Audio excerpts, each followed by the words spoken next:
She trusted him with her life, but behind the scenes, he was planning her death. Angela Craig was a devoted mother of 6, married to a successful Colorado dentist. James Craig had built a polished image, professional, respected, admired. But in March 2023, his wife started getting sick. Headaches, dizziness, vomiting. Each day she got worse. And every day, James made her a protein shake. Doctors were baffled. Her symptoms didn't make sense until she was hospitalized and declared brain dead. Then came the truth. James hadn't been caring for his wife. He was poisoning her. Investigators found he had searched for how to make a murder look like a heart attack. Is arsenic detectable in an autopsy? He laced her drinks with cyanide and tetrahydrozoline, a chemical found in eye drops. Then, while she lay dying in the hospital, cameras caught him walking in with a syringe. Minutes later, Angela's condition collapsed. Why? An affair, a crumbling marriage, and a man who didn't want a divorce because it might cost him his money and his image.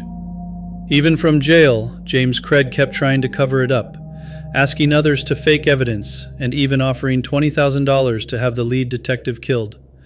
At trial, his own daughter called him a villain, and on July 30th, 2025, a jury agreed. He was sentenced to life without parole. Angela Craig is remembered for her warmth, her laughter, and her unwavering love for her children. But in the end, she was betrayed by the person who wore the mask of a perfect husband. He was out of prison less than a year. And on the night of July 14th, 2021, he opened fire on a busy Trenton street. The target? A man in a passing car. But Pittman missed. And the bullet struck someone else. 53-year-old Pablo Herrera Chun, walking down the sidewalk. A bystander, a family man. Shot in the chest for no reason at all. Police arrived within minutes, but Pablo was already dying. He never made it out of the hospital. Pittman disappeared. 2 weeks later, U.S. Marshals tracked him down in a Pennsylvania hotel room, hiding out. And when investigators looked deeper, they learned this wasn't Pittman's first killing. Years earlier, he'd served time for aggravated manslaughter in the death of 21-year-old David Campbell and for a bank robbery in Ewing. In 2023, a jury found him guilty of murder, and because of his violent past, prosecutors invoked New Jersey's 3 strikes law. A new jury was impaneled just to decide one thing. Should Blake Pittman ever be free again? They said no. On July 28, 2025, Pittman was sentenced to life without parole. No deals, no early release, just the rest of his life behind bars. He didn't yell, "Nobody move." He just raised the gun and pulled the trigger. March 2024, North Scranton, Pennsylvania, a quiet Sunoco gas station. Jose Miguel Tatis Camilo had stopped by for a quick chat with the clerk. He had a fiancée, a 4-year-old daughter, a baby boy on the way, and he was planning to get married the next day.